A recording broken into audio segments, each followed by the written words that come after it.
Hello and welcome to Comics with Friends, the bi-weekly podcast where two best buds get together, read a comic, talk about what they love about the comic, what they didn't like so much, and read some comics. And I fucked up. I fucked up too. I got in my head. You fucked me up. It's okay. We all fuck up. So some more than others. It's some more than others. I'm your host, Ethan, joined by my best bud and co-host, Mason. Hello. And today we are covering Wolverine Goes to Hell by Jason Aaron. And I think it's drawn by a few different artists. I'll have to say them along the way. But yeah, I think it's drawn by a few different artists. So yeah, what's up? Not much. Just this is my first exposure really to like a solo Wolverine comic. Really? I mean, obviously, like a lot of these comics we're doing are my first exposure to it. Yeah. But like I've obviously like seen the X-Men movies and stuff like that. Like I've seen Old Man Logan. But this is my first like this is just Wolverine standalone story and everything like that. And I have to say I was pleasantly surprised in some aspects, and then also like this is what I'd expect from a Wolverine comic. I don't really have anything negative, like uber negative, to say about this.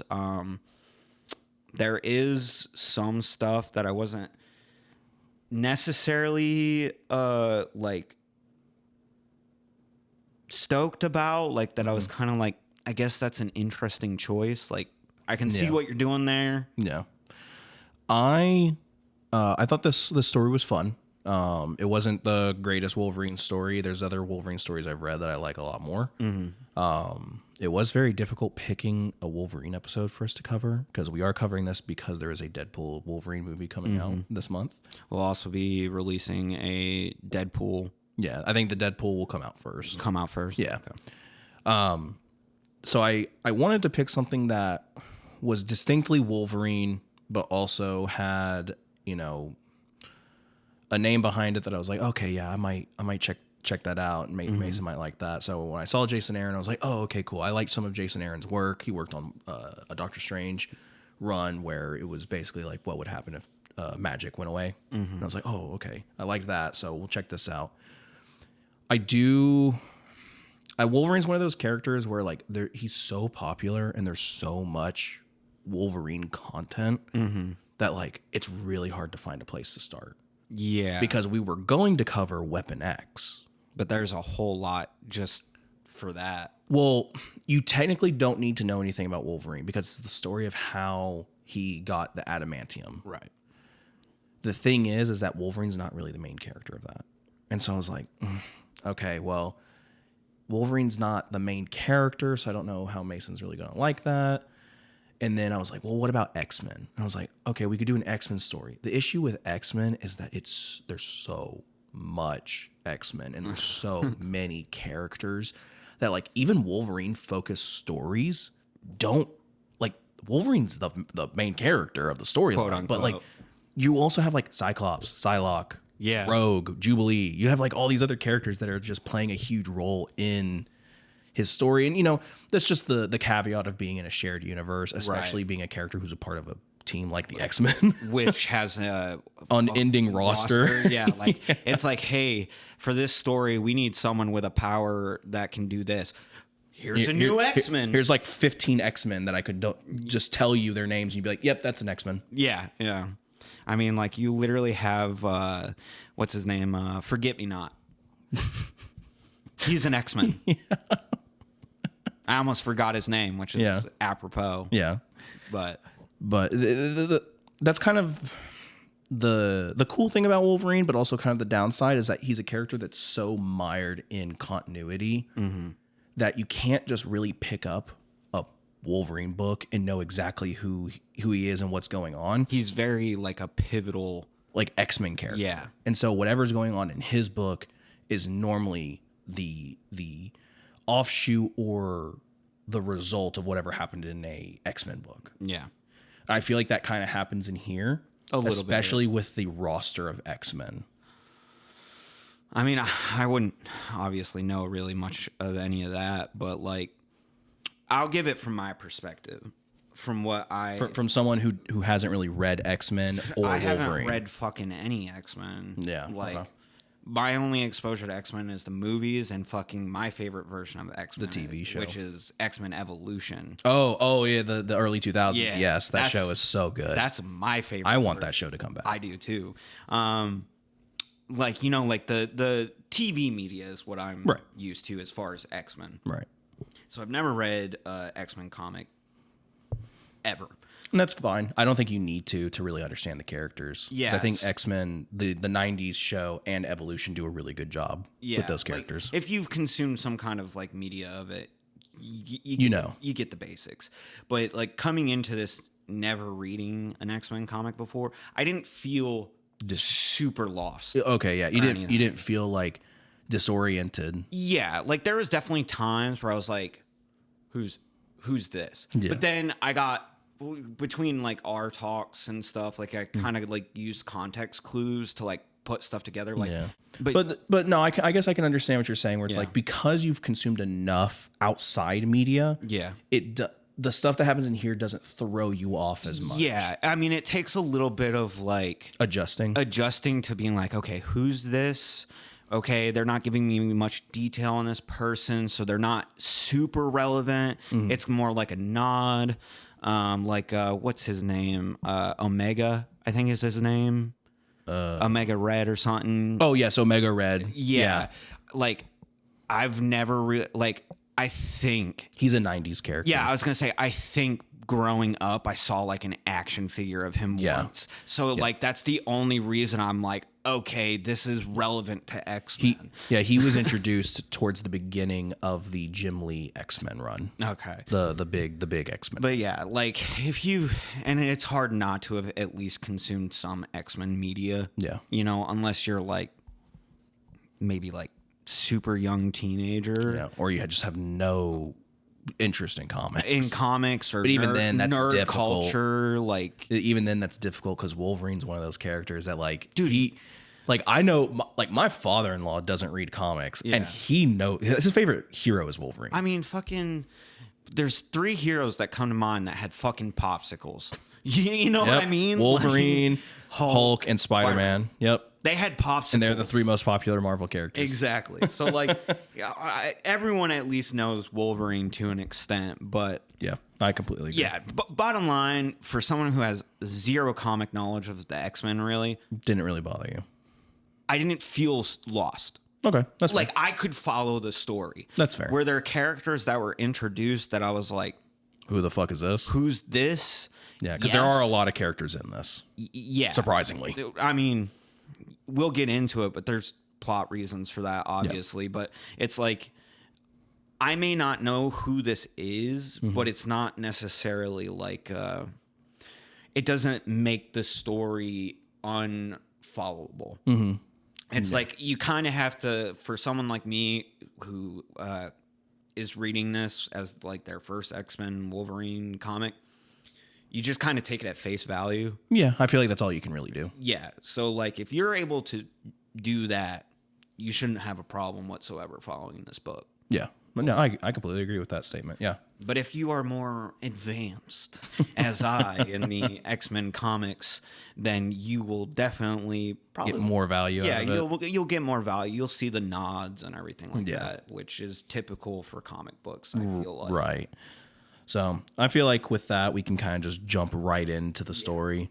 So we open up. Wolverine Goes to Hell. In the past, it's a 3-week flashback where Wolverine is out in the country. I don't believe they say what state they're in. I'm going to assume they're probably in New Jersey somewhere. Yeah. Because that's where the X Mansion is. Oh, actually, they don't live in the X Mansion at this point. They live at Utopia. Which is right. Yeah. I believe the X Mansion at this point was destroyed. Because it is mentioned in this at some point. The X-Men, just so you know, the X-Men have lived in multiple different locations. Like, right now, they live in Alaska because they just relaunched X-Men. Before that, they lived on an island called Krakoa. Yeah. Yeah, that's like it's like a living island. Isn't that mentioned in isn't that the place in X-Men 97? Potentially, that might be Savage Lands that you're thinking of. Maybe. But I've definitely heard that name Yeah, before. that because for the past like 5 years in the comics, that's where they've been living. And they recently moved to Alaska. Okay. So we open up. It's somewhere. It might be in the South. I mean, it's a church. I mean, it could be anywhere. And we start with Wraith, who is and he's on an X-Men, but he was a government. It's Will.I.am, right? Yeah, it looks like Will.I.am. No, I mean, like, didn't Will.I.am play him? Yes, he did. And yes, he did. I was just about to say, I hope you remember that Wolverine Origins movie, that really bad movie that had Wraith and Gambit in it. It was because the hat that I was like, that's who that is. That's like his most defining feature is the hat. Yeah. And being a very charming individual. Yeah, Wraith is cool. I like him as a character. It always seems like he dies and everything. Yeah. So Wraith, he's kind of retired. He was part of the Weapon X program. He's a buddy of, Logan. And he's talking about hell and how, like, retribution comes for everybody. And you find out he's talking to Logan in that he's saying, like, hell is a bad place, but what's worse is the hell that we make in ourselves for ourselves. Yeah. It's like, and that's kind of a running theme with this story is like regret and anger and holding on to the past, dealing with it and learning how to deal with it. Yeah. And Logan is essentially telling Wraith, like, hey, I appreciate the pep talk, but like, I don't care.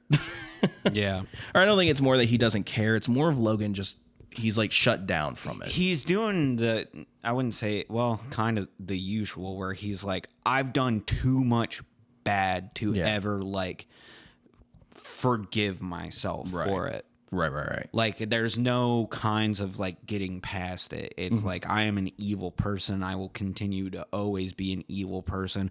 I will try to redeem myself by doing these good acts. Yeah. But at the end of the day, I'm a killer and I deserve to go to hell. Yeah. And I do like that Wraith kind of tells Logan or like expresses the same thing that Logan feels, where it's like yes, Weapon X did some really fucked up things to them, but they're not victims because they would have just found a way to hurt people in like other ways. Yeah. Where it's like at the end of the day, they're killers. And Weapon X just helped them facilitate the killing. But then he kind of like, because that's kind of like a dark thing to say of like, we're just born killers. Even if it wasn't Weapon X, we would have found some other way to be killers. Yeah. But he brings it back by saying it's like, it's how we choose to carry that darkness inside of us. Like that kind of thing of like, you may be a killer, but how do you deploy that skill set? Right. And obviously, Wraith is obviously alluding to like, yes, Logan, you are a killer, but he's also an X-Men. Yeah. Like look at all the shit you've done. Like he has saved Earth numerous times. Yeah. Like, and he not only has he saved Earth numerous times, but he's an Avenger. Because at this point he was an Avenger. Civil War has already happened. And he was a part of the new Avengers, which was Wolverine, Spider-Man, Luke Cage. But essentially there was a new Avengers team after the events of Civil War, and he palled around as an Avenger for a long time. Yeah. And it was really good. I think that was written by Brian Michael Bendis. Eventually we'll do it because I do think it's a cool run. What? You don't like Brian Michael Bendis? Hey, guess what? I'm not a huge fan of all his work either. Just look at his Superman run. I fucking hate it. I got some opinions on his stuff. Everyone does. I've got some opinions. That's okay. But either way, that's, essentially he's trying to tell Wolverine, like, you're a killer, but you've done good. You've done good. The good that you've done outweighs the bad. And he's also kind of like, Wolverine's just kind of like, well, when does all this shit, like all the pain, like basically, he's basically like, when does my depression go away? Never. And Wraith's pretty much straight up like, it doesn't. Yeah. It's never going to get easy. You're always going to deal with it. And it's only going to get more difficult the older you get. Right. So they're having this conversation, and Wraith's trying to give him this pep talk, and he's like, you need to have more faith, you need to have hope, that that kind of stuff. And he says, he asked Wolverine the question of like, what are you like afraid of? Like, what are you really afraid of? Are you afraid of your faith being broken? Yeah. Or are you afraid of being rewarded for your actions? Like that, like kind of giving that saying of like, do you do what you do because you expect something in return for it? Or do you do what you do because it's actually what you believe? Right. Like, is Wolverine only Wolverine because he expects people to praise him? That kind of deal. Yeah. And I do like that sentiment of, I always love that sentiment when you throw it at a hero of like, why are you really a hero? I think it also touches on like because he does see himself as a killer, and like obviously I don't know as far as the comics goes, like when like he's doing stuff with X-Men and stuff, I don't know if he's like killing and things like that. He doesn't kill when he's a part of the X-Men. Well, I think part of what Wraith is saying is like, you've done these good things, but you still see yourself as a killer. So are you afraid of the goodwill that you're being given broken and them rejecting you as the killer you are, or being rewarded for being the killer that you are? Right. Which either way is bad. Yeah. Like that's the way that Logan sees it. So we cut to present day, and Wraith is giving a sermon at his church, and one of the townsfolk burst in carrying I don't know if it's their wife or child or something like that, essentially saying that like a monster tore through their house and killed the person that he's carrying, and they're essentially like they're hysterical. Yeah. They're saying we're all gonna die. Wraith tells everyone, stay in the church, don't leave, I will take care of this. He goes to this this barn shed that is just packed, loaded with fucking guns. I will say, before he heads out there, one of the things that kind of spurs him into action also is he sees the wounds Yeah. on the wife's body, and he sees like the typical Wolverine three slashes, yeah. And so he's like, and also he's mentioning in his head while he's giving the sermon, like, Logan's late. He's been here like every week for the past like couple months or something. So like he's putting those two together and being like, oh fuck. Yeah. What is this fucking dickhead doing? He thinks that, he's lost it. Yeah. Essentially. And he gives a nice little monologue of like, I thought I was ready for when Weapon X came to, I thought they'd send somebody else. I never thought they'd send him. Yeah. Showing that like Wolverine he's a scary motherfucker. Yeah. A lot of people, you find a lot of people in this kind of scared of fucking Wolverine. Yeah.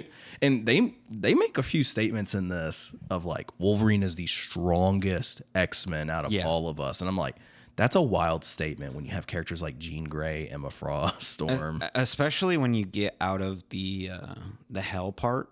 I don't know if we agreed on how far we were gonna cover, but the first 8 issues. The first 8, yeah. Right? So after he gets out of the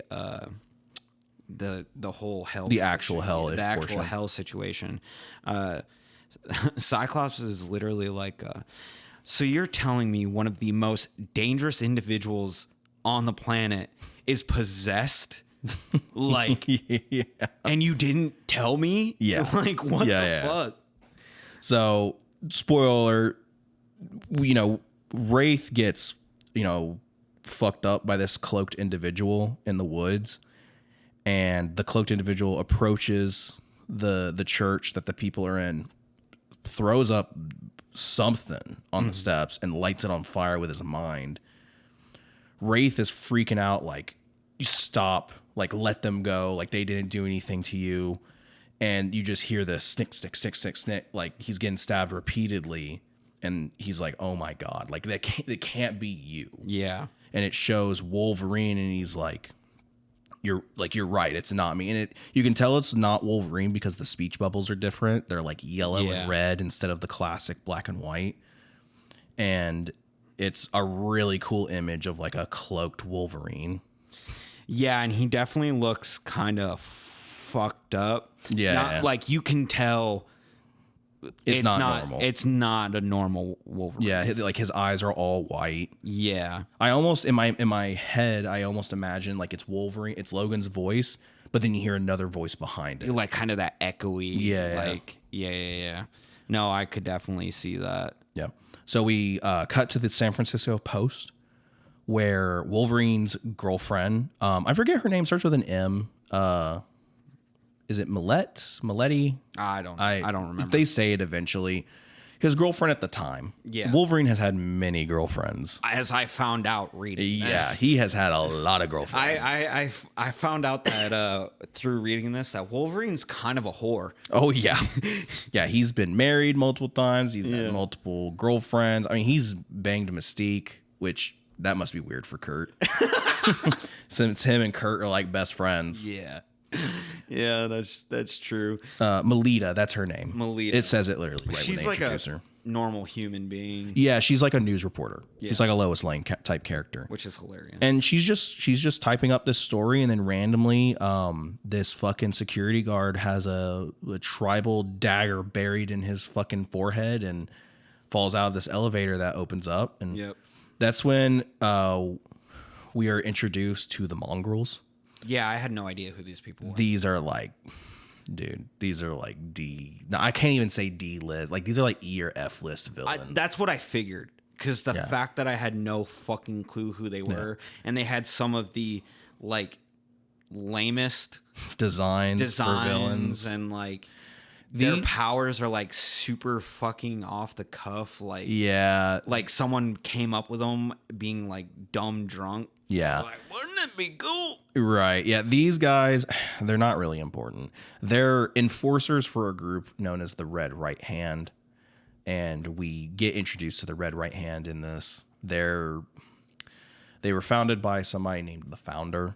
Mm-hmm. And it's a group of people who have vendettas against Wolverine. That's essentially what the Red Right Hand is. Yeah. And they're enforcers for that group. Yeah. So they were sent by the Red Right Hand to retrieve Melita. Not even retrieve. I think they just kill her. Yeah. And she gets the fuck out of Dodge. You find out that Wolverine one night gave her like a bunch of like alien weaponry. Yeah. Saying like, hey, you're going to need this because eventually people are going to find out that me and you are dating. And when they do, they're going to come after you. Yeah. Because of course in Marvel, no one has a secret identity except for Spider-Man. So like being a superhero is like dating a superhero in the Marvel universe is a death sentence. And you would think that they would look at Spider-Man and his situation and be like, his loved ones don't get like attacked. Yeah. Super often. Yeah. As far as they know. Yeah. Like. No, just like half his villains bang his aunt. And that's about it. Primarily JJ. Yeah. Like primarily. His biggest villain. Yeah. But like, yeah, it's like maybe I should like not reveal my identity. Yeah. Yeah. Tell me about it. So she's getting the fuck out of Dodge, running away from the mongrels. And that's when Mystique shows up. Yeah, motorcycle just busting through it. Yeah, get on if you want to live, basically. And they get the fuck out of there. That's when they do reveal that the Red Right Hand are the ones responsible for sending the mongrels. And the Red Right Hand, they're whatever. A bunch of people staring at a screen. Yeah, they're not really characters. Tell you what, though. Mystique be looking good in that biker's outfit. Tell you that much. I think that's just her normal outfit. Oh. Yeah, I think that's just her actual outfit that she wears. She looks good in it. So they get the fuck out of there, and Melita's like, I know who you are, because she's Mystique's a fucking terrorist. Like, she's an actual bad guy. She's an assassin, all that kind of stuff. And she's like, I know who the fuck you are. Like, are you going to tell me what's going on? And she essentially, she's very up front with her. She's very quickly like, there's something wrong with Logan. Like he's here, but he's not here. Like, he's killing people, but it's not him. Yeah. Emily's just like, what the fuck are you talking about? And she says like, Logan's in hell. Yeah. And we get this really cool reveal where it's dialogue from I think the current King of Hell. And he's essentially telling Wolverine that like he's had many, many, many people come through hell, and he's tortured and maimed all of them, and he's done the worst things you could even think of as a human. Yeah, some very Very non-Disney compliant dialogue. Yeah, oh yeah. And we get this really awesome full page spread of just a fucking butt ass naked Wolverine in front of this demon with a bunch of like demons holding them. Yeah. And he tells Wolverine, like, with you, I'm gonna have fun. I'm gonna so enjoy much fun. myself. Yeah, this is gonna be so much fun. And we get a few little backups in here that are really nice as well. Yeah.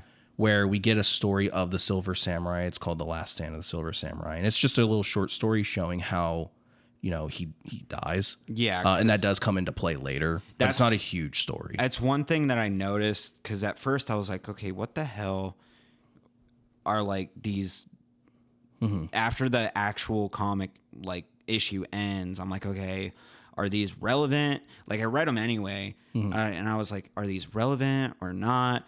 And it didn't click with me until the second thing of this, where with Yukio and I guess her and Logan's daughter, did you not read it? Oh, I think I did. I can't remember. I read these really late at night. We're gonna kind of jump the gun a little bit, but Yukio gets attacked by the demon Wolverine. And she gets stabbed and is in real bad, and it leaves off with her. Like, you're assuming she's just dead. Know, Yukio is not his ex-wife. They just banged. Miriko, it's Miriko. That is his wife. Yeah, I'm talking about Yuriko. Okay, I just want to make sure we're on the same page there. So, Wolverine like stabs her. And it's left like, oh, she's dead. But then the side comic or whatever, like this last. I know what you're talking about. It shows her daughter coming back, and they escape. And the only reason I know it's Yuriko is because they have the same clothing and stuff, same hairstyle and everything. And then later in the actual comic, there's a panel that shows her alive still. So like I don't know. It's kind of weird. But backup stories are very weird because, I know you don't read a whole lot of like single issue comics. Yeah. That is something that you it's like the nature of the beast, where it's like you read it if you find it to be interesting to you. If you don't read it. Yeah. But just know that if you don't read it, there's a small chance it might not make sense to you later on. Yeah. And, which they do with the Silver Samurai stuff. Yeah. Because it's like, how are you supposed to know that Silver Samurai fucking died? Yeah, and that's how they explain it to you. So Wolverine, he's in hell. He gives this really good monologue about how like there's no sun down here, there's no sky, there's no way to orient yourself. I don't know how long I've been down here. I don't know, if words even have meaning down here, that kind of stuff. Like he's talking about the place as if it's like a hunting ground almost, like it's bestial. And,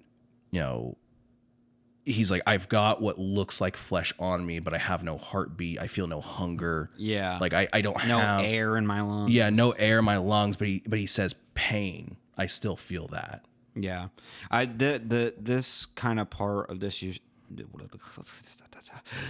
part of this issue, the entire time I was kind of reading this monologue, I was like, okay, because with the artwork, I'm kind of like, okay, where's the Doom music at? Oh, yeah. I feel like there should be some serious, like, rip and tear music playing at this moment. Yep. 'Cause it's very cool. Like, having the concept alone of having Wolverine fight hell. Yeah, it's so cool. It's pretty badass. Yeah, I agree. It's really fucking cool. And yeah, these fucking denizens of hell just keep coming at him, and he's killing him. He's like, they keep coming, they don't stop, they get back up. And he also mentions like, my healing factor is working, but it's slow. Yeah. And I don't think he actually has a healing factor. I think it's because he's in hell. Yeah. Now, granted, he does have his bone claws still. So instead of his actual adamantium, because the adamantium is not actually a part of him. That was because of Weapon X. Yeah, and you can tell there's that kind of idea in there, because when you see the still the flesh version that's been taken over by this demon entity and stuff, he still has the adamantium claws. So he's killing these waves of hell people, and the demon, he taunts them. He's like, eventually you'll break. They all break. Like there's no way you can survive this. And he sends out all these people that Wolverine has killed throughout his entire life, like costumed villains to fucking Nazis and all kind. Because he's fought in World War II. Because I don't know if you know this, but Logan is from like the Civil War era. Yes, yeah, I did know that. Yeah. So he is old. Yep, extremely. Yeah, at least in our standards. Obviously, that's when we see Omega Red. I did not know Omega Red was dead at this point, so that's cool to know now. Yeah. Basically, the devil is like.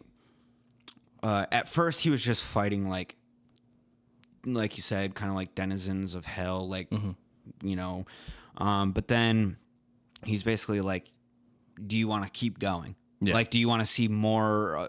I have people down here who have been waiting patiently, to just demonstrate how unhappy they are with you. Yeah. Like, do you or are you ready to submit?" And Wolverine's just like, "What do you think? Keep them coming, bub." Yeah. And like the devil's like, I'm so glad you said that. Yep. And then that's when he starts sending like all the people that Wolverine has killed. And they just start fucking him up. Oh yeah. I mean, he's putting up a fight. Oh, like, for sure. Like it's not like he's dying or anything, but he's like, it hurts to keep fighting. Yeah. Normally Wolverine's the type of character where like he can take a hit, he can get cut up pretty bad, and because of his healing factor, it's like he doesn't really feel it that long. Mm-hmm. But this is like it's like the pain is just like amped. Yeah.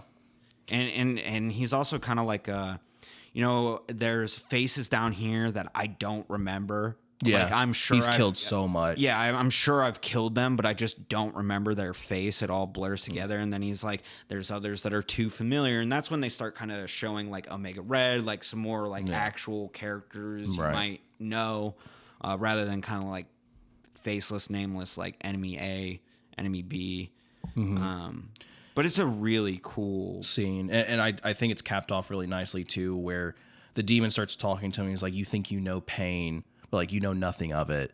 Everyone who comes here, I teach them a lesson that I'll teach you as well."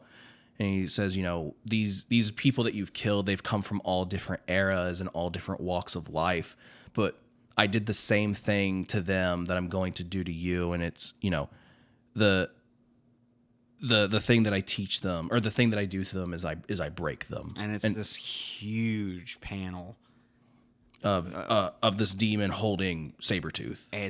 It's a pretty like, because at this point Sabretooth is dead. Like, one thing that I think I don't know if it was intentional or not, but they kind of made Sabretooth like a little bitch in this. Yeah. Like, you know what I mean? Like, I think that's the point. It is, but I do think that sucks because that's like Wolverine's like main dude. Like, you want him to feel a little bit intimidating. Now, I will say there was a pretty cool storyline that wrapped up recently called Sabretooth War. Mm-hmm. And we'll cover that because that shit, I'm surprised that comic got made because of how fucking gory that comic is.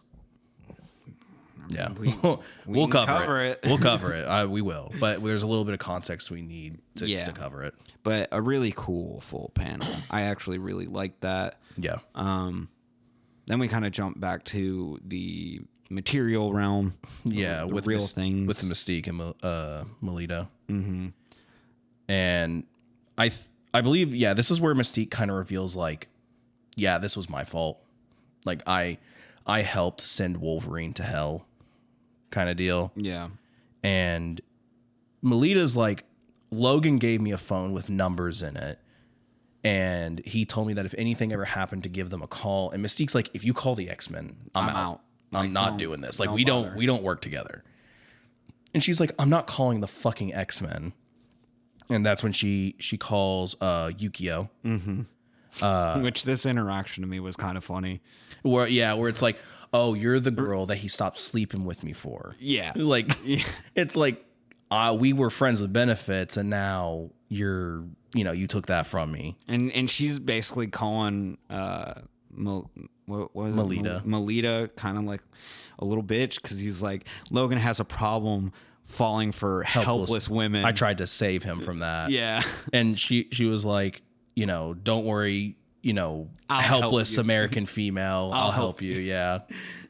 And then Wolverine just busts in and fucking kills her. On the phone, Melita's like, okay, this is going to sound crazy. And she just looks over and sees fucking the demonic Wolverine. Yeah. And it's like, I don't think it's going to sound as crazy No. as you think. But she dies. I mean, she gets impaled.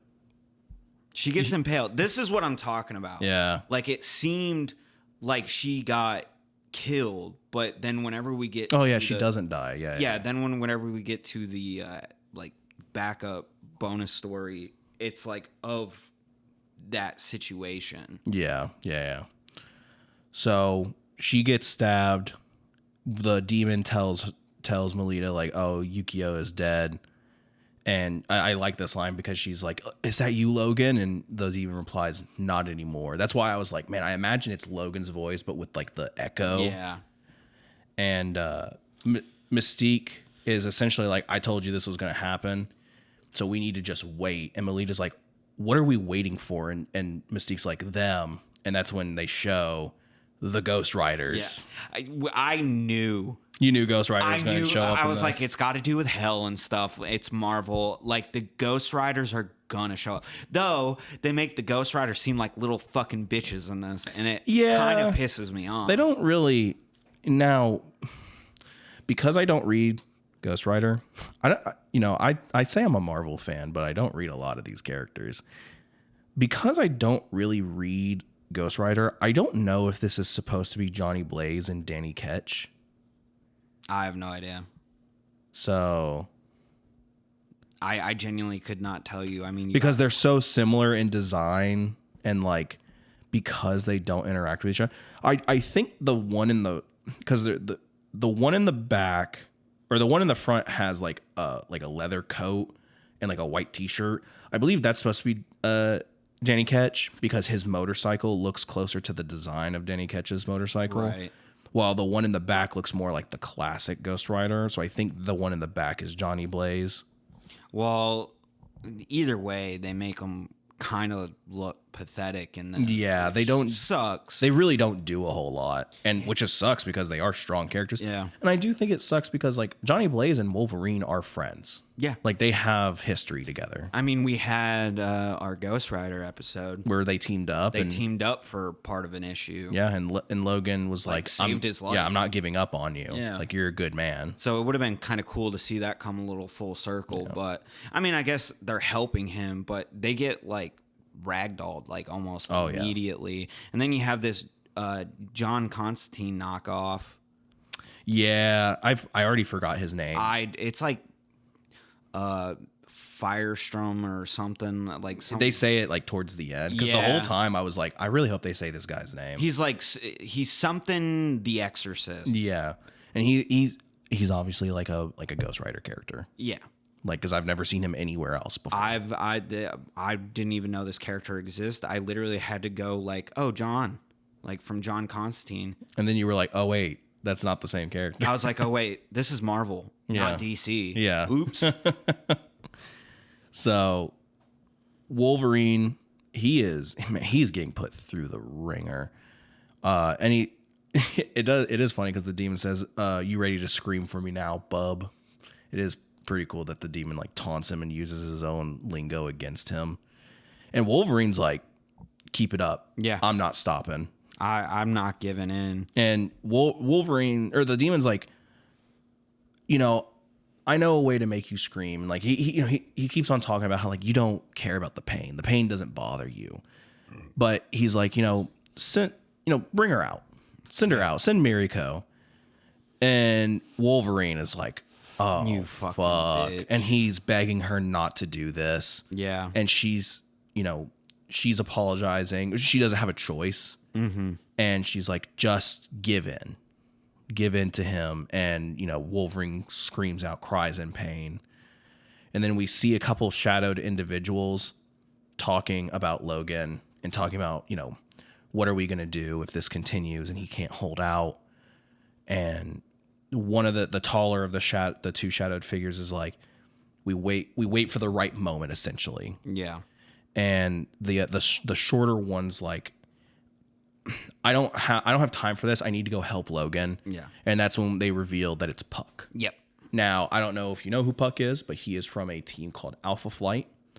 They are essentially the Canadian Avengers / X-Men. I did know that. Yeah. Because I don't remember exactly where I think it was like a TikTok or something like that, you know, like unknown characters or unwell-known characters and stuff. And I knew he was a Canadian hero. Yeah. And obviously, like, I'm like, oh, like this guy, like I've never really seen him ever really. And it's like, well, it makes sense. He's Canadian. Yeah. Logan's Canadian. Yeah, they can help each other out. Yeah, I'm like, you know. Yeah, Logan's been a part of Alpha Flight. Or I don't know if he's necessarily been a part of the team, but he's worked with them in a lot of cases. And Wolverine and Puck are friends. Man, Wolverine is a whore between all the women he's been all with the teams. and all the teams. He's just been be on selling his body X-Men, out. Defenders, X-Force. X-Force, Avengers. Fucking, he's been a part of all kinds of teams. He's a little slut. Yep. He's been on all of them. And he's been on teams that he has no business being on. He's been on Infinity Watch, all kinds of, like, he's dealt with like cosmic shit. This dude has been on so many fucking teams. It's crazy. Oh, he's been on Midnight Suns. He's not even a fucking supernatural character. I like, it's just like, I don't know what it is. I guess Marvel's just like, Hey, guess what? He fucking sells. yeah. That's it. He's one of their most popular, but it's just like, this comic, this team's missing something. What do we put in there? Like, should we make a new hero or something? And someone in the boardroom's just like, Wolverine. Yeah, just put fucking Wolverine. Yeah, just put Wolverine. We'll make. But it's an all-female team. Did I stutter? Throw a dress on them. Like, they're like, oh, put the female Wolverine in there. Yeah. Fucking his clone. What? X-23. Yeah, Laura. Which we're kind of backtracking with this tangent I'm about to go on. There's whenever the red hand or whatever is like talking, they're like basically plotting to like kill a bunch of people that Wolverine knows, and they have pictures of everyone that like they're gonna kill that's close to. There's one of them's X-23, and the angle that it's drawn, it is the derpiest looking face. It is so funny. Yeah. I agree. So we get that backup story you were mentioning earlier with the Yukio daughter thing. Where she essentially just has a cool little fight, and Yukio ends up helping her daughter, and they get the fuck out of there, and that's it. That's literally the entire. It's only like 5 pages, I think. Yeah, it's not huge. Basically, it's like after the demon Logan gets off the phone with Melita, that like time wise, the daughter like shows up right after that. And the demon Wolverine's just the person I was waiting for, because he was gonna kill both of them. Yeah, like fucking kill them all. Right. The daughter fights him off, and they escape. They jump on like a subway, like train. And I guess Wolverine just gives up, or Demon Wolverine gives up. I fucking guess so, because somehow they fucking get away from him. I mean, he could literally puke and set it on fire, and he's a demon. He's just gonna stand there and be like, well, you used my weakness. The subway. The transportation, public transportation. So that after that quick little fight, we cut to Wolverine and Sabretooth having their little spout in hell. They're fighting each other. The Demon Lord, essentially tells Sabretooth to, get the fuck out of here, you punk bitch. And he summons the Silver Samurai. That's where they reveal he's dead. Wolverine's like, what the fuck? Why are you here? Yeah. Because they do have a history. They're not friends. They have been enemies, but Wolverine has a lot of respect for the Silver Samurai. And the Silver Samurai is like, he basically tells Wolverine, like, we're here. These people are here because of you. Like, they're killing us because of you. Yeah. And trying to like basically break Wolverine down, make him blame himself for the death of people that he cares about. And the demon gets so much enjoyment out of that. And Wolverine eventually fucking just spits in the demon's mouth. And the demon cuts off his fucking ear and is like, feed that to somebody and make an example out of our guest here. And cutting forward just a little bit, they fucking like nail him to like a cross type deal. One big aspect also is this sword that this head demon wields. I think it's called like Soul Edge or Soul Blade or whatever. I think it's Soul Breaker or Soul Render or something like that. And while any other wound in hell heals, if a wound is dealt by this sword, they do not heal. Yeah, so anyone cut up by the sword is just in pieces. Yeah, and that's what they do. He does with the Silver Samurai. Yeah. And like basically he cuts him up and is like, all right, send his body parts all over hell. Yeah. Like just spread them around. Yep. So there's just all kinds of havoc and chaos all throughout everywhere. Just different countries, all kinds of stuff. Because of Wolverine, like just fucking everything up. And Melita she calls Spider-Man because Spider-Man and Wolverine are friends. There was a storyline. We were going to cover it for the show, but I decided not to. And I think we should still cover it, called Astonishing Spider-Man and Wolverine.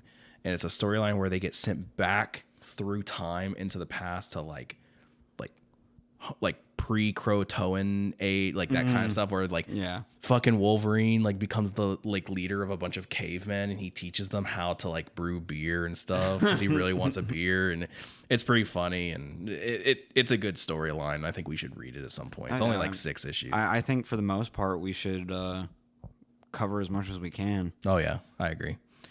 But essentially, Spider-Man's like, okay, who is this? Wolverine's girlfriend? Bullshit. Yeah, right. He's like Logan has game. Yeah. Bullshit. Yeah, fuck that. I'm Howard the Duck. And he fucking hangs up on her. I'm like, wow, Spider-Man. With great power comes great fucking responsibility. Am I right? She's literally got the face of like, what the fuck? So Mystique's like, dude, no one's coming. We need to just let them do their thing. Yeah.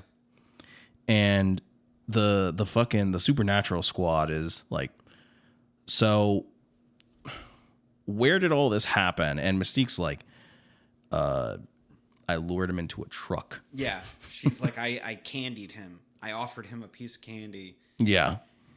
I don't really remember how that happens. There is a backup story for it though. She turned into Melita. Oh, that's it. Yeah. She turned into Melita. Basically tricked him into thinking she was in danger. Right. Yeah, you're right.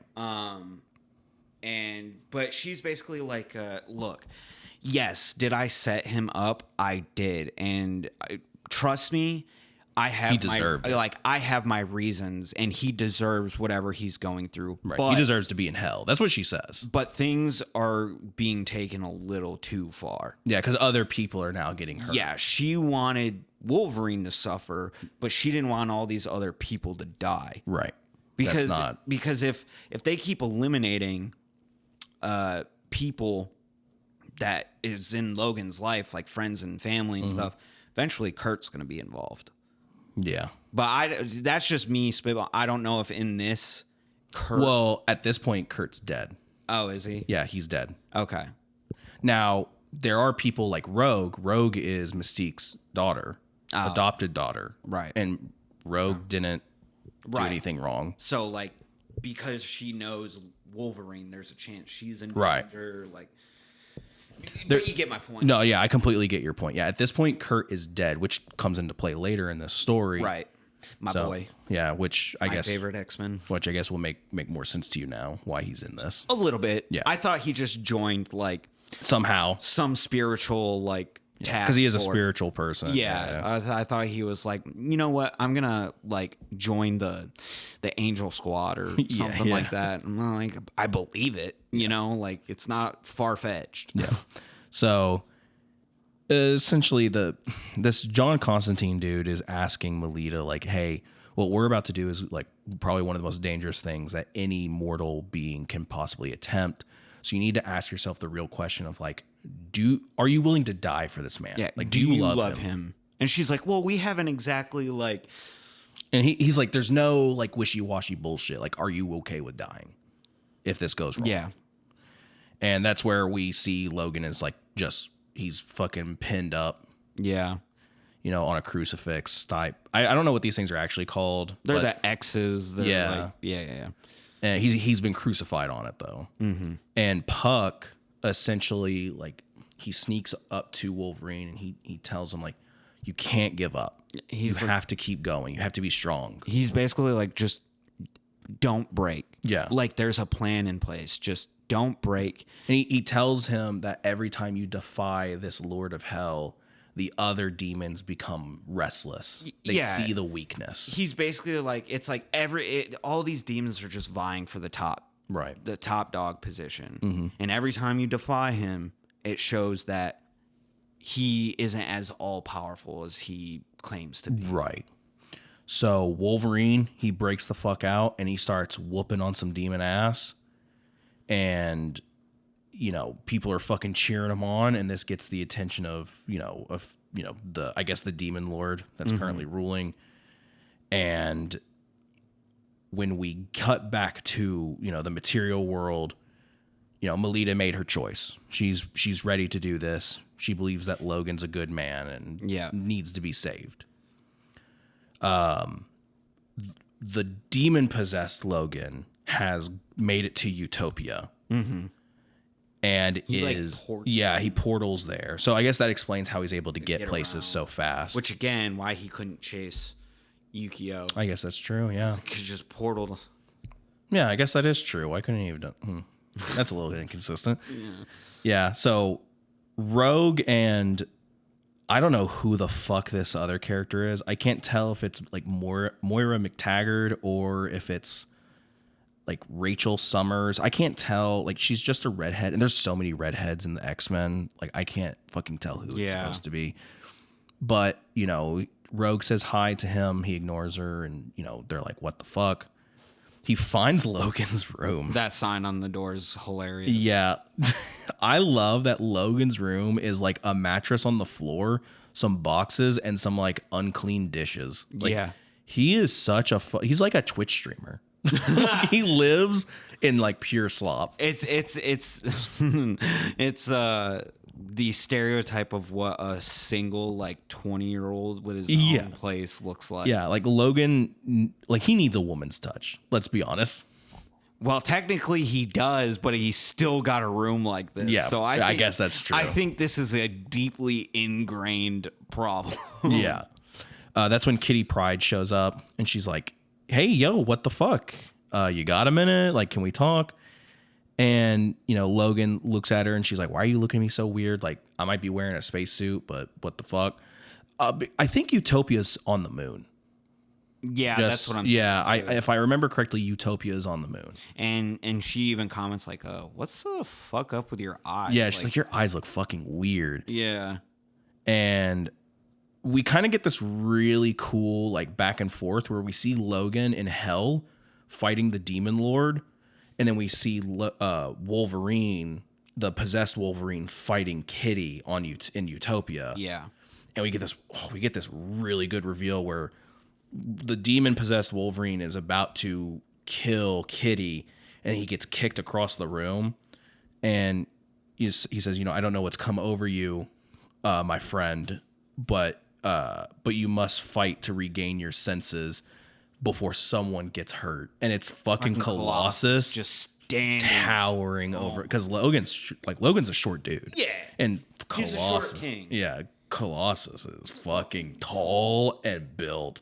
This is fucking cool. I love the way that Colossus looks in this issue. I think he looks awesome. Yeah, and then the backup story is kind of like of the somewhat the reasoning, I guess. Mm-hmm. And like of the red right hand and everything. I'm gonna be honest, I kind of like skimmed this because I was not interested. It's just all it is it's just explaining like they're the people who have been wronged by Logan, and so they want a way to get back at him. Yeah, so I was like, I'm not really interested in these people. So I'm just kind of I glanced through it and I was like, okay, on to the next. Yeah, you don't have to read it. So the next issue is we get an opening monologue from Logan where he talks about like his problem with faith and like believing in a god. Mm-hmm. which I find to be really interesting because he even like brings it up. It's like, you know, I grew up like not knowing who my real father was. Like the man who I thought was my father, like ended up not being my father. And the first man I ever killed was my actual father. And he's like, how can I believe in God when like that happens to me? Right. Like, and he even says like, it's even weird that like I'm in actual hell and I still don't really have like the faith. He's basically like, you know, like when something, like when bad things happen, people will like have that epiphany of like, you know, religion. But he's like, I've had it so bad that I can't even, you know, believe in it, period. And then he's like, even with being in hell and everything, I don't believe in a heaven. He doesn't believe in a reward, the thing that heaven promises. Yeah, he believes very much in hell. Yeah, he believes in like the pain, the anger, the revenge, the punishment for one's sins, I guess. Yep. But he very dour. This is a very down and dour Wolverine. Oh yeah, this is a Wolverine that's close to breaking. Yeah, and you know, we get this fight interlaced with the fight between Wolverine, the possessed Wolverine, and Colossus. And it's a pretty sick fight where they start crashing through the base. And Wolverine, like, he sets himself on fire and he's cutting through Colossus, like, metal armor. And he ends up landing near Angel and I don't know who. Oh, Iceman. It's Angel and Iceman. And, you know, Colossus, Kitty, Angel, and Iceman start fucking duking it out, and possessed Wolverine just like he takes him out like that. There was no need to ever go in, and he's about to kill Colossus, and before he can do that, the Ghost Riders show up and hook him, and like teleport him through like a fucking infernal gate. I'll also say this fight is, again, it's all interlaced and it's all monologued by Logan. And he's like, you know, the worst part of hell isn't the pain. The pain, like, I can deal with pain. I can live with that. He says the worst part of hell is the shame, is like living with all this bad stuff that I had to do and that I chose to do. Yeah, and one major aspect with Logan's fight in hell against this main demon is, it's kind of like that. At first, it's kind of like that Xerxes from like 300 moment, where it's like, because the Demon King kind of gets the upper hand on him and is gonna like basically end Wolverine, and he's like, honestly, killing you wasn't really the point. Yeah, I just needed to make you bleed. Yeah, because the other demons will do the work for him. Yeah, and he, at that moment, the like Demon King guy like kind of notices that and is like, oh fuck. So then he wants to make an example out of Logan even more. Right. And in that, Logan's able to kind of turn the tide and like kind of one up him, and he ends up actually defeating him, not killing him, but he like immobilizes them and shit, and then is basically like, all right, demons, like, he's all yours. And they fucking take advantage of that shit. Yeah, it's a really cool fight. I like it. I love the monologue in this. Yes. It's really cool. It really, to me, I feel like the monologues that Logan has in this really represent the character well. Yeah. I think a lot of people just chalk Wolverine up to being like a grumpy old man who just he doesn't care about all the hoity-toity hero bullshit. He just kills people. When it's like, yeah, he does that, but like Wolverine's like a really complex character. Yeah, he like wants to be a better person. Yeah, he's really good. Yeah, like if he's written by somebody who understands the character. I thought the writing in this was it's good. Like obviously there's some inconsistencies, like the teleportation and like why some characters kind of get away with not dying, and you know, but I think if you just look at it as like a fun, you know, Wolverine story, I don't think there's an issue with that. I would say it's probably, as far as writing goes, in my experience, I'd say it's like slightly above average writing. Yeah. Like there's moments that I'm like, oh, that's really good. It's enjoyable. You know, and then there's moments where I'm like, okay, it's all right. But it had enough moments where I was like, oh, that's a good line. That's a good monologue that I'm like, okay, like this is like good writing. Yeah. So the Ghost Riders, they teleport them out. So I don't think Utopia's on the moon, because I think I see Utopia in the background of this panel, and they're like going across water. So I'll be honest, I don't really know where Utopia is. You know, maybe I could just do some research and put a picture up of Utopia, and we'll see what happens. But the fight ends. Colossus is fucked up. He is really fucked up. I mean, they're all fucked up, and Cyclops sees the aftermath. And he's like, what the fuck happened when I went to get groceries? Yeah, for real. He's like, I stepped out for like 5 seconds to bang my new hot blonde wife. Like, what happened? Yeah, because I think they're dating at this point. I don't think they're married. Yeah. So, yeah. What is... Never mind. That's a I was going to say, what is with Cyclops and fucking, like, telepaths? I don't understand. I don't understand. I don't know. He's weird like that. He's got a type. That's for damn sure. But anyway, he shows up and he's like, "What the fuck?" Yeah. And in hell, it's all breaking loose. Oh yeah, like everyone's fighting for the sword, because if you hold the sword, you become the new king. And Puck is like, he's like, we don't have time for this. We got to get the fuck out of here. Yeah. And Logan is approached by the other shadowed individual, and it's revealed that it is his father, his actual father. And he is like, oh God. He's like, oh shit. There's a backup story in here about the mongrels, and I will go ahead and tell you, I don't give a shit about it. Yeah. I'm sorry. I don't care how, I don't care about them. They're not the most interesting characters. I apologize if anyone's favorite character is a character from the mongrels. I am so sorry, but yeah. No. I am sorry that you have bad taste in characters. I am not going to be apologetic about it. I will be the shit, sir. If your favorite character is a member of the mongrels, like, you need to get checked out. Yeah. Like, yeah, big time. So Logan's dad is like, "What up, son? What's up, James?" And they're talking, and Logan's like, "I have nothing to fucking say to you. You took the only man that I ever called a father, like, and killed him. You killed him. Like, fuck you." Yeah. And Logan's father's like, "Well, I deserve to be here. I'm just here to tell you, I'm proud of you. I'm proud of the man that you've become."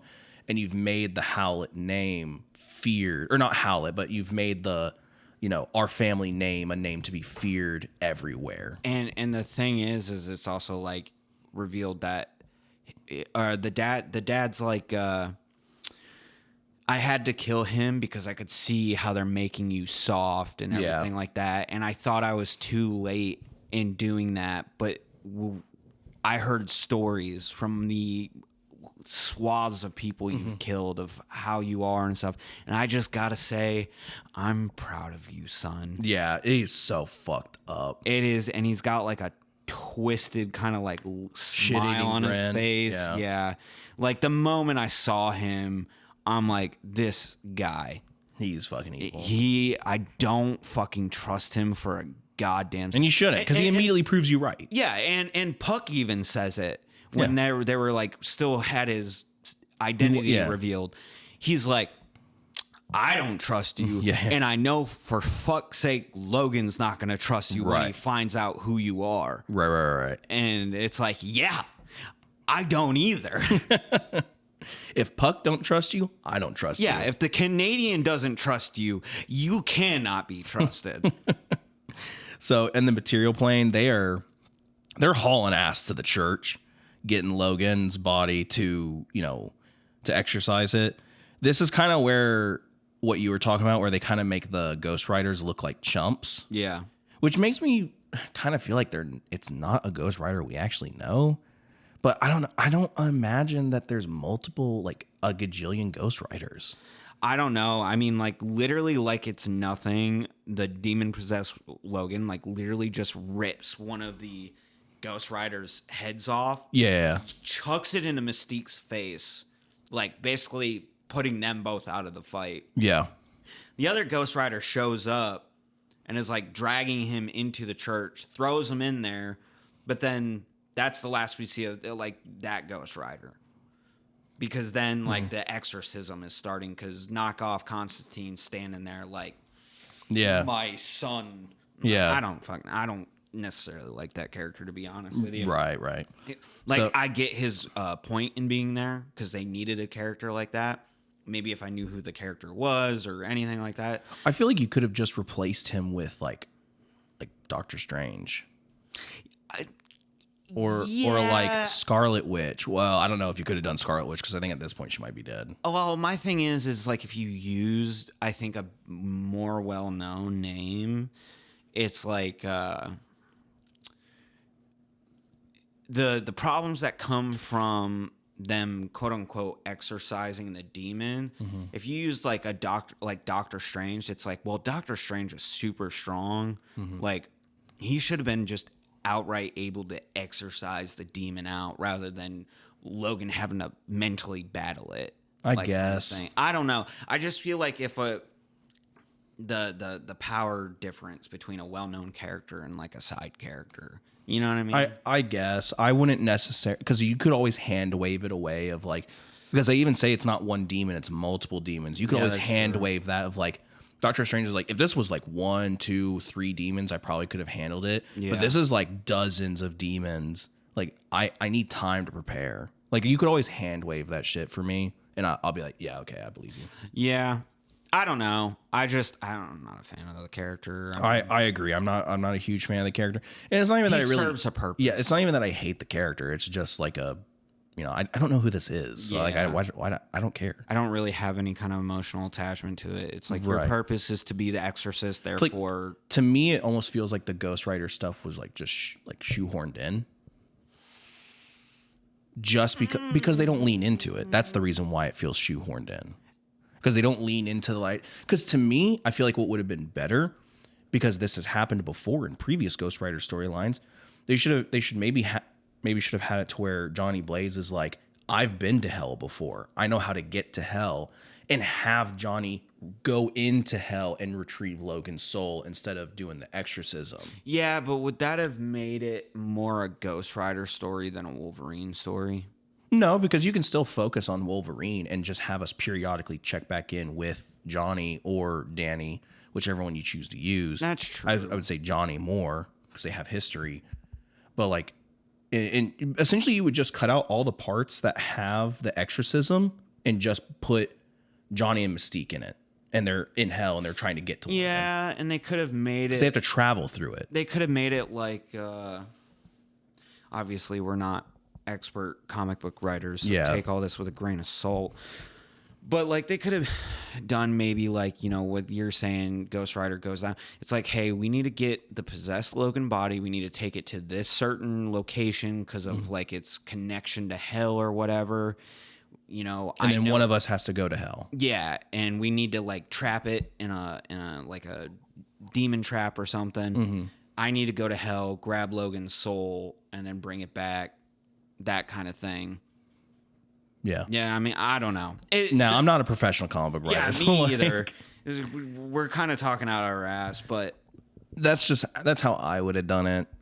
Now, maybe we're way off base, and people are like, no, that was actually really fucking cool and smart. And it's like, okay, it just wasn't our cup of tea then. yeah.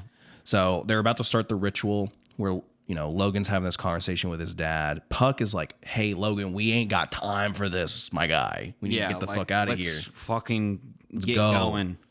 And Sabretooth grabs the sword, and Logan goes to walk off. And his dad does say, like, don't say anything, son. Just go be what you were born to be. Essentially telling him, like, go, like, be a monster. Yeah. He wrestles the sword from Sabretooth. And Bites his fucking ear off. Yeah, and you get this moment of, like, Puck is like, oh, shit. And the previous Demon Lord's like, fuck. And the dad's the only one who's like, yes. All the demons start to bow to him. And he just he throws the sword. He's like, I don't want it. This isn't me. And his father is instantly like, he 180s. He's like, you're no fucking son of mine. You're a fucking pussy. You know, you're a disgrace. You're always going to be a failure. And he's like, you're goddamn right. I'm always going to be a failure. But at least I'm not your fucking son. Yeah, at least I'm not in any shape or form like you. Yeah. He's like, I'm getting the fuck out of here. And his dad's like, you'll be back. Like saying, like, you're going to come to hell eventually. Yeah. I mean, his dad's like cursing him out, being like, you're fucking pathetic. You're soft, all this shit like that. Yeah. So Wolverine gets Puck and they start to get the fuck out of there. They do try to save Mirko, but she essentially is like, no, it's like, it's too late for me. It's too late for us. Like, I deserve to be here, because she was a leader of the Yakuza at one point. And she's like, you know, you go. The world needs you. You live your life. And maybe one day we'll see each other again, but I can't go with you. And so Logan leaves. Puck does end up getting knocked down, back down to the pits, and he just tells Logan to keep going. Like, that's the last thing he says. Yeah. And so Logan just keeps climbing. And we get these nice little pages of, like, you know, Logan talking to himself. There's a lot of, you know, dialogue going on. People, you know, chanting incantations and telling Logan to go, keep going. There's a really cool moment where Puck picks up the sword. And he's like, all right, I'm now your fucking king, and you're going to show me how to get the fuck out of here. I do love that moment. Fucking justice for Puck. Yeah, for real. I hated seeing him fall back into the pit. I was like, no. Yeah, Puck's awesome. And Logan makes it out. He makes it out of hell, and he's not normal. No, he's still not all there. Yeah, and the guy, the you know, Constantine ripoff, he's like, no, we need to keep him in the church. He's not stable. Like, he's not back to himself yet.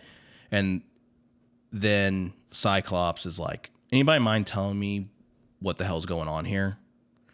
And we get straight into a fight. Well, now I'll say there's a backup showing you how all of this started. And we get straight into a fight between the X-Men or at least the current X-Men and oh, hold on, sorry. There's a backup issue as well showing like a party that Logan goes to. But yeah, Cyclops is basically like, I don't know what the hell's going on here, but it fucking ends now. Yeah. Like, oh yeah. Whatever shenanigans is fucking happening, we're putting a stop to it. Yep. They absolutely body Wolverine in this. And they, like, Magneto rips the adamantium out of him, and then Namor, like, scalps. I don't know if he scalps Wolverine or he rips Wolverine's head off. I think he rips his head off. But, like, he fucking falls to the ground, and then Cyclops just blasts his body into ashes. And that's when you find out that they're in the danger room. Yeah. Because I saw that. I remember reading that, and I went, what the fuck? No, they're in the danger room, and Cyclops is essentially like, all right, Colossus, what the fuck happened? Colossus explains everything. Like, he's not normal. You know, it's not him. I will say during the fight, there was some really cool banter between them where Colossus is trying to, like, peacefully, like, Logan, please, I'm your friend. Like, we don't fight each other. Yeah. Like, we've never fought each other. That's not us. And then he starts talking about Colossus's sister, Magic, and starts talking about how he's going to bang his sister. And Colossus instantly is like, he throws him through a fucking wall. I mean, I love the switch where it's like, you know, you don't talk about my sister. To be fair, that demon has been saying some of the most foulest shit. Oh, yeah. Like, because he told Colossus, he's like, he basically told Colossus, I'm going to fuck your sister on your dead body. Yeah. Like, essentially is what he said. Yep. And I'm like, dude. Yeah, it's like, fucked up stuff. Holy shit. Like, I get you're a demon, but god damn. Oh, yeah. So the X-Men have actually shown up now to the scene.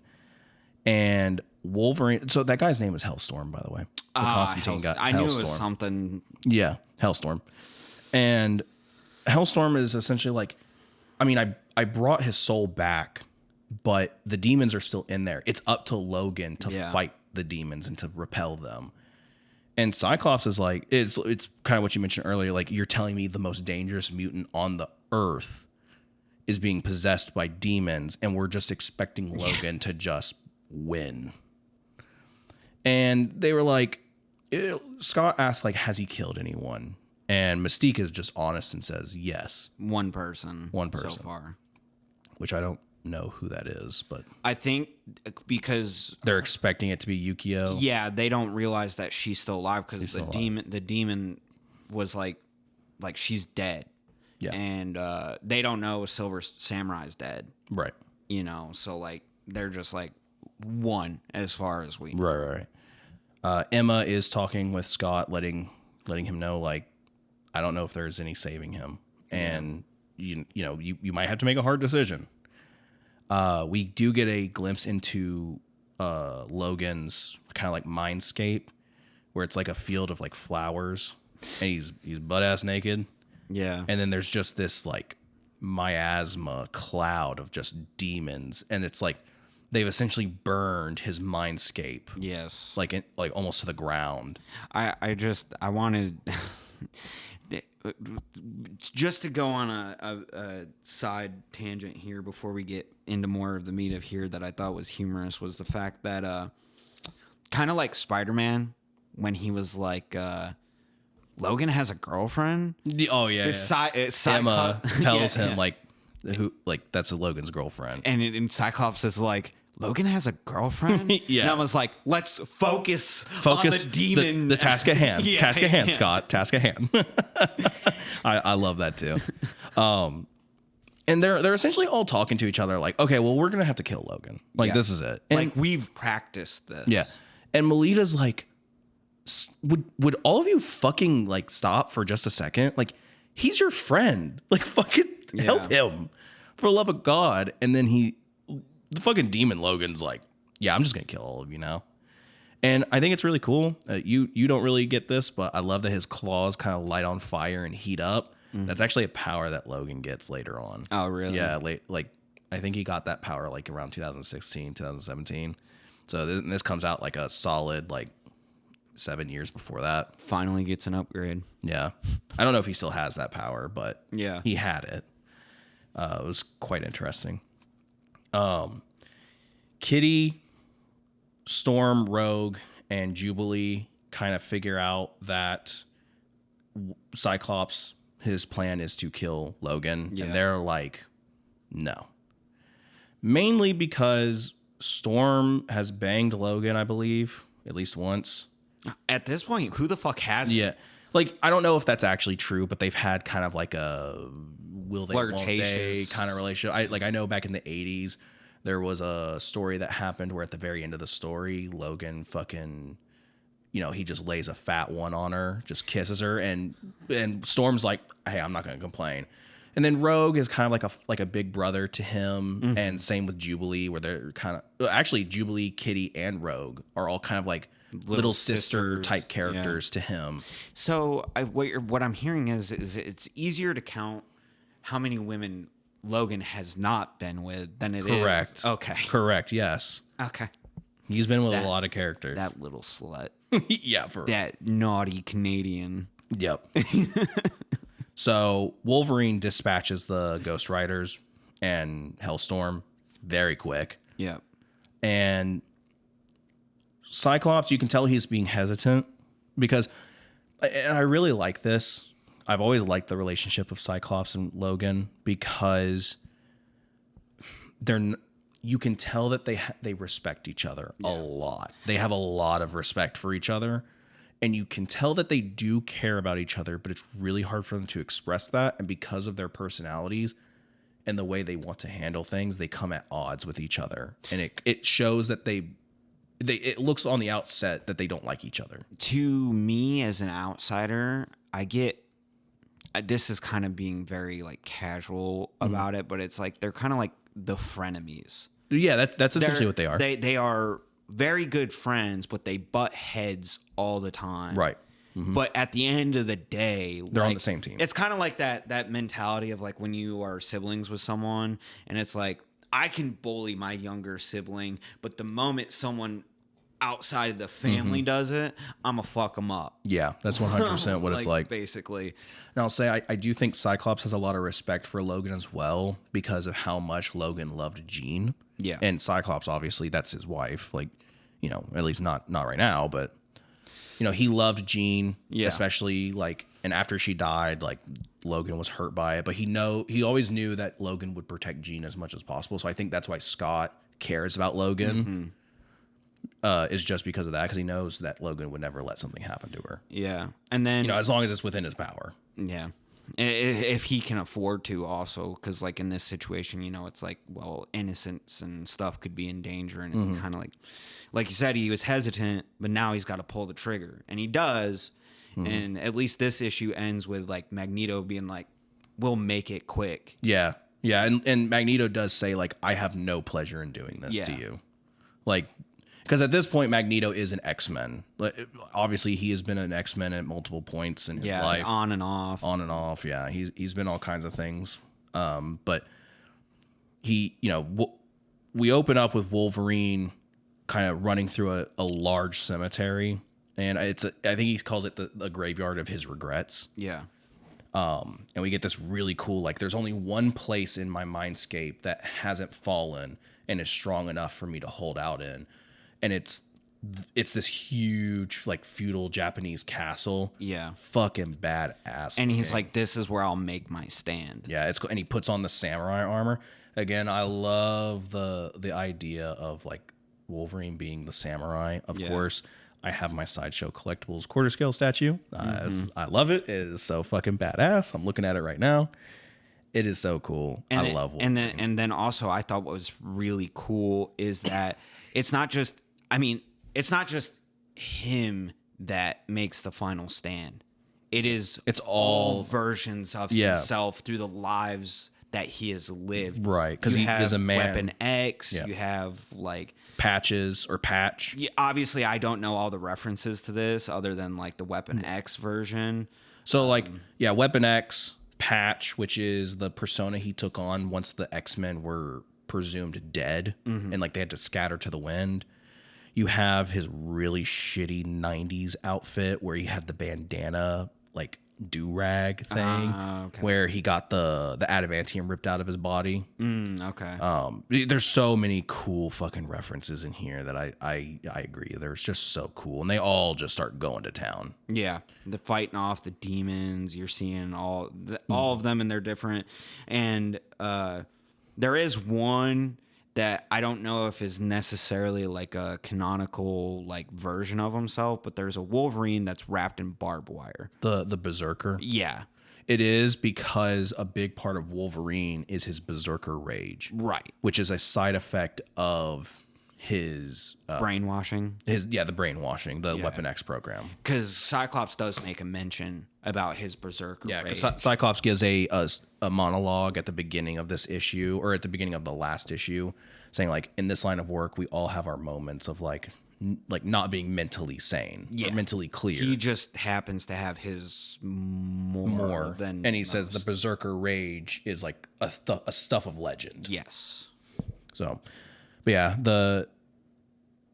the fight in the material plane is also taking place, and Magneto asks for forgiveness. He's like, I promise you, like, I don't enjoy this. And the demon kind of gets the upper hand on him, knocks the helmet off of Magneto, and then he's like, I've seen you before. Where do I remember you? And he's like, oh yeah. And it cuts to Magneto as a child in the concentration camps. Oh, and he says, long time no see, little Jew. And it's like, oh my God. Yeah. That is fucking crazy. Really kind of dark moment there. Yeah. 100%. And and he says like you think Hitler was bad, behold his master. Yeah. Like, you will suffer a fate far worse than World War II. Which is really so That's what I mean by this demon just saying some of the foulest shit. Yeah. Like it is crazy. I was expecting like demon, but not like fucking demon. Like, But, I mean, props to Jason Aaron to like committing Yeah. to that though. Like again, we kind of censored ourselves a lot here. We're not saying a lot of the stuff the demon says because he Yes. does say some pretty foul shit. because I mean, like, to Colossus, he said some foul shit to Yukio. Yeah. Like, Keep in mind, I could be wrong. I think at this point, magic is time displaced, and right now she's a child. So he's talking about having sex with Colossus's underage sister. I could be wrong about that though. jeez. She might be back to normal now. She might be an adult again. I have no idea, but either or, it's not fucking good. Right. It's not good either way, but like it adds that extra Yeah. layer. Like, And if that is the case, like you're saying, at least like he committed to a demon being fucking evil.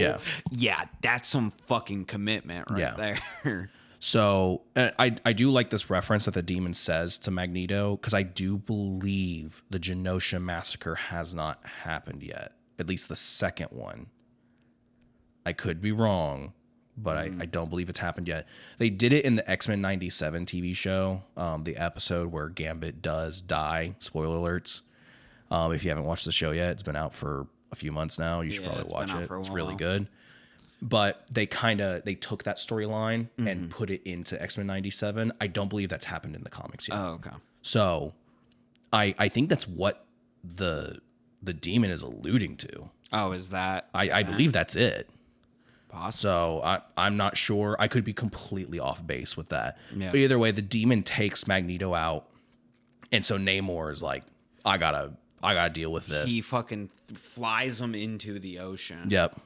Takes him down, and Emma's like, he's trying to drown him, and she's like, it's not working, and she's even like, the water is boiling. Yeah, he literally roasts Namor. Yeah. And boils him. Yeah. And Scott is like, we have to go to plan B. Like, you need to get out of here and I'll take care of him. And the plan B is to get Dr. Nemesis and I think his name is Phantomax, they're like X-Force members. They're assassins. Yeah. And shit like that. I also think it's funny that like with the Danger Room, they executed the plan so flawlessly. Yeah. And then now it's like all gone to shit. It's all gone to shit because they were planning on fighting a Wolverine, not a demon. Yeah. On top of all of Wolverine's powers, you then also have demon powers. Yeah, it's like, how do you account for something that you can't fucking account for? Yeah, exactly. But they're waiting on the backup and stuff, and fucking Melita just pulls up on Emma with the gat, and it's like you're not gonna fucking kill him. He's still in there. Yeah, and Emma makes this fucking this moment of like, I could melt your mind before you could even think about pulling the trigger. Yeah. And she's like, you're going to help him. You have to. And she says, I know this is difficult for you to hear, but we don't have time. And then Kitty interrupts and is like, she's right. You do have to help him. And obviously, the girl squad, they're here. The fucking female characters of Logan's life, the female X-Men of Logan's life. Yeah. Scott is barely holding on, trying to keep him from getting up there. And the demon says like, Scott, I don't think you're afraid of dying. I don't think you've ever been afraid of dying, but I do think you're afraid of failing again, kind of making a reference to Jean and like her dying and stuff like that. And also just his position as the leader of the X-Men. Yeah, he's always been the leader. Yeah. And we've talked before, isn't that kind of one of the things that's usually written as like a struggle of his? Yes. He's like just the constant, like, I don't want to fail them. Yeah. Kind of. And it's because he's the first student. He's always been the first Xavier student. He's the oldest. Well, I say oldest, but like the first. He's the oldest X-Men. Yeah. He's been the X-Men the longest. And he's always been elected as the leader when he feels as though he's not really like leadership material. Yeah. And he's always been like, well, Storm's a better leader than I am, which is why Storm is usually like the second in command. Yeah. I mean, she leads a kingdom at one point. Yeah. So. Yeah. So, and Storm has always been the main like, no, Scott deserves to be the leader. Yeah. He is the best. She's been a hype man. Yeah, she's the hype for man. sure. But that's a big part of Scott's character, yes. So they knock possessed Wolverine to fucking Timbuktu. Island. Yeah, they fucking knock his ass way out. And Storm whisks him away with wind and is like, yeah, he'll fucking go. I'm like, damn, that's some strong ass wind to carry that heavy dude because his body's full of adamantium. Yeah. And he's already built like Ford Tough. Yeah, he's like a shit brick house, like a 5'3" shit brick house. Yeah. We love a short king. Yeah, for real. But yeah, they knock him to that fucking island. I don't even know where at. Yeah, I don't, because it's not like the Savage Lands or anything like that. It's just a random. Oh, they do name the island. The Angel Island. That's the name of it. I've never heard of it. It's probably somewhere in San Francisco. I have no. Yeah, probably. But then they're doing their heroine hero poses. Yeah. You know, and then Emma goes in his brain, which I'm surprised she did because the multiple fucking times she has already, it's like fucked her. Yeah, it's like fucked her up big time. But she manages to go in there and see all the versions of Logan fighting, and then she like projects her and like Rogue. It's Rogue, Kitty, Melita, and her all into Logan's mind. And they're all dressed in like samurai armor. Yeah, it's pretty cool. I like it. Color coded too. Yeah, Power Rangers. They're the Power Rangers samurai. Yeah. Yeah, well, they all have to be the color of their outfits in the real world for it to make sense. Right. So you didn't lose track of who is who. Right. Yeah. So Dr. Nemesis and Phantomax are, I think that's his name. I could be getting that totally wrong.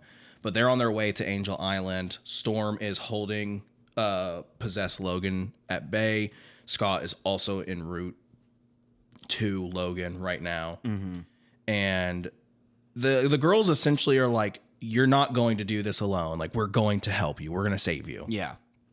And we also get we get some shots inside the castle, the Japanese castle.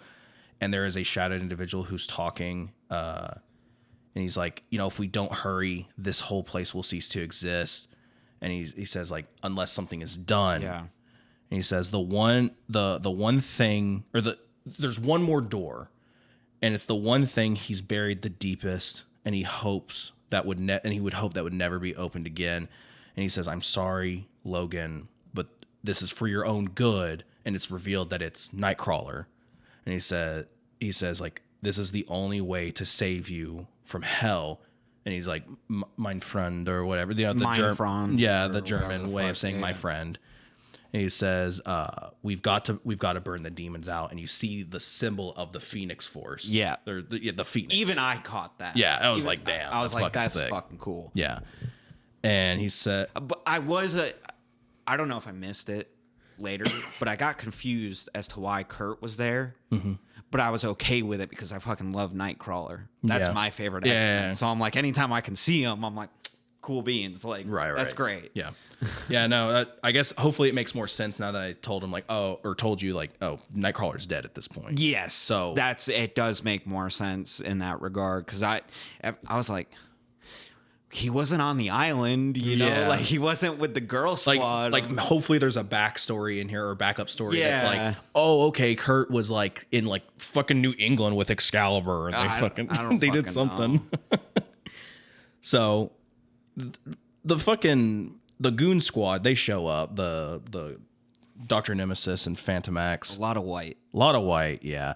I do believe Phantomax, again, I could be saying his name completely wrong, so I do apologize for that. He is in X-Force. He's in Uncanny X-Force, which is a really good run.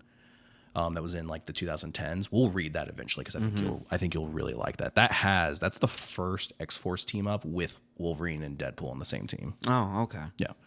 So I think you might really like that. So yeah, Dr. Nemesis fucking shoots him with the bubonic plague. A little bit of mouth cancer and some flesh-eating bacteria. Yeah, and Storm is like, what the fuck? Yeah. What the fuck is wrong with you? I'm pretty sure you just committed like 5 war crimes. Yeah. Have you ever heard of the Geneva Convention? More dude? Like the Geneva Suggestion. Yeah, at this for point. real. But she's like, if you fucking raise that gun up again, I'm gonna like fuck you up. And the guy's like, oh, I love a strong woman. He's like, hey, and, I read that and I was like, I do too. I love Storm. Let me tell you. So they're fighting in this mindscape. Fucking Logan and Melita, they're back to back. Melita's like, I'm sick to death of like just standing around not doing anything. Mm-hmm. So like I decided I'm gonna come in here and I'm gonna fucking save you. And Logan's like, oh fuck, you're so hot. And they just start making out. And Jubilee's like, oh yeah, that's a good idea. Let's just start making out in the middle of this fucking fight surrounded by demons of hell. Yeah. And they all end up getting separated because the castle is crumbling and starting to tear away at this point. Yeah. Okay. I know it's not. I mean, there's comedic aspects to this upcoming part. I thought it was hilarious through and through. Like all the different doors. Yeah. Oh, I agree. It was so fucking funny. I agree because some of these are some like really like deep cut references to like older stories. And so Emma, she finds the sexual desires door because each door is a part of Logan's like psyche. Yeah, sexual fantasies door. Dude. She's literally like... it's her classic outfit from like when she was first introduced. Yeah. Mystique. I believe that's Spiral from Mojo World. Psylocke in the background. I don't know who the one in the center is. Isn't that Squirrel Girl?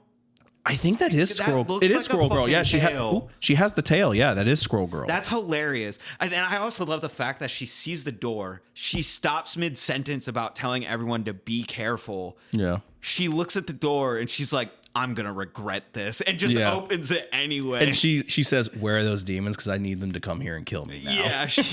Because the sexual fantasy version of Emma's like, get in here, you dirty little boy. Yeah, dirty little boy. Like, she's like a BDSM fucking dominatrix. It's like a whole like BDSM dungeon they're in, and this just confirmed. I'm like, you little slut, dude. Logan, you little slut. Wolverine loves pain.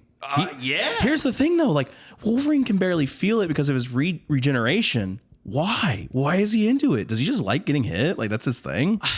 It's probably got to be like a form of like, he can't feel it, so he wants it. No, without diving too much into like sexual like kinks and stuff. I think it's a matter of like, he needs that self-punishment for all the evil he's done. He can't just enjoy the pleasure of it. So he's like, yeah, spank me, mommy. Like, that kind of thing. Right. Like, that's what but anyway. Right.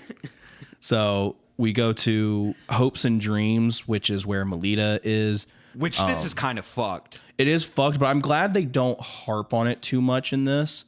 Where she sees it and it's like Logan with Jean. Yeah. And it's like I'm guessing they're like married or they settled down and they have like a life together. And she doesn't harp on it. Yeah. At least right now she doesn't. Obviously later on the story that could change, but she's definitely like note to self, don't look in any more doors. Yeah, and then they pass a door of reasons to hate myself, secrets of Weapon X, and I can't tell which one that is. I think it might be Rogue. No, that's Kitty. Oh, is it? Yeah, that's Kitty. And she's like, "Oh, Logan, you need help." Yeah, because she sees the Weapon X comic. Yeah, and then X-Men I've had sex with, which Jubilee's like, I did not need to see this. She's like, okay, that's definitely not what the Danger Room was meant for. Yeah. And then How I Cheat at Cards, which is a fucking funny ass reference because anytime they play cards, Logan always wins. And fucking Rogue's like, I knew it. I love that reference. That is such a good fucking reference. I like, besides like the kind of like Jean Grey, like Hopes and Dreams thing, I was like, this whole bit is like kind of hilarious because it's funny to me because it's like, yeah, they're in this life-threatening situation, but Logan's like such a mystery that they can't help it because he doesn't share anything. So they can't help but be curious about it. And that's what I think executes it really well. Yeah. Like, say you had like like it was Deadpool, and they were going through his. It wouldn't hit as hard. It wouldn't hit like the sexual fantasies joke thing. It's like we know Deadpool. Yeah, he wears that shit on his sleeve, but because it's Logan, and he's always so fucking serious, and like, it's just it makes the joke hit even harder, and like that's what kind of like made me like this a bit more. Like if we had stopped at issue 5, where he just gets out of hell, I was like, okay, this was a good read. Once I kind of got to this part, it made me have a new kind of appreciation for Logan and Wolverine as a character. Because again, this is like my first ever Wolverine, even kind of like X-Men like comic read. And I was like, it made me endear myself to Wolverine and Logan more than like I have. And like, I'm not saying like he's my favorite new hero, but like I was you're open to reading more. I have a definite appreciation for the character more now, because I've always seen him as like that, the gruff, grumpy kind of like, and it has its charm, but it's like, okay, like that's kind of his shtick. This has made me endear myself to him a little bit, because it's like he's still a fucking human being. Like, and just it was a good moment. I think they knocked it out of the park. I agree. I thought it was a great moment. I agree. So they're scrounging around in Wolverine's psyche. Wolverine's fighting off the demons, and he's probably like, where the fuck did everyone go? Yeah, for real. Everyone is fucking gone. Let me just say, Wolverine looks like a total badass in this armor, by the way. He looks, especially when it gets battle damaged. And he pops the claws, and he's about to, go head first into this demon horde. And he's like, bring it on. I think he says, come on, you sons of bitches. You want this place so bad, come and take it. Yeah. And he charges into them. Line. Yeah, he charges into them. And then you hear Bamf, and you see slices on the demons. And it's revealed that Kurt is... he's at the palace. And My boy Kurt, dude, I love Nightcrawler so much. He's so cool. Yep. And he's like, don't go die on me just yet, Frond, or, whatever the German is. And he's like, your mind still has a few tricks up its sleeves. And he's, and he's like, I'm not alone. Yeah. He's like, I'm not alone. I brought a friend. And, Logan sees who it is. Obviously, we know who it is. It's Jean. But in the real world, fucking possessed Wolverine is just fucking shit up. And, Cyclops shows up right at the last second, and he's essentially like, Emma, you need to get out of there, because like I'm gonna kill him. Yeah, like it's over. Jean as the Phoenix, she's there. She's essentially like, it's time for all of you to go. Like, you need to leave. This is the end. Like, it's gonna be just me and Logan. Obviously, Jean and Emma have this fucking catty back and forth. Emma's like, oh God, not again. Yeah, they don't like each other, obviously, because Scott. And essentially, she sends them all out. They're about to kill Logan, and Jean gives him this, this speech, or Logan is like, I'm dying on the inside and the outside all at once. And Jean gives him, this pep talk of like, ignore the outside. This moment is all that matters. And Logan asks, like, are you really Jean? And she says, I'm real enough. Like, this is Jean. Like a part of her power or something. Yeah. I don't know how it works. Well, it's the idea of like, when someone dies, are they really gone? Yeah. Like, it's the they're never really gone, because you have the memories of them and you know who they were as a person. So it's like, people in your life, they go, but you those moments don't go away. Right. So like, I understand the metaphor. Gotcha.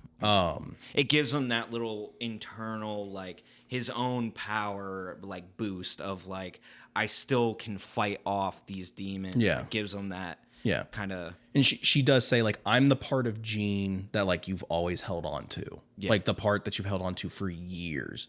And she says, but like, in order for you to win, you have to let me go. You have to keep living. Yeah. You have to fight. Which is huge. And she says, like, are you able to live without me?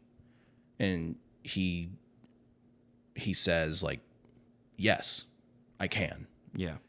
And it's really cool because, you know, we're at the like basically the climax of this story where Cyclops is like he's 1v1ing Wolverine right now, and then Wolverine says Gene, you know, as he's like, you know, starting to fucking die because his healing factor is being outpaced.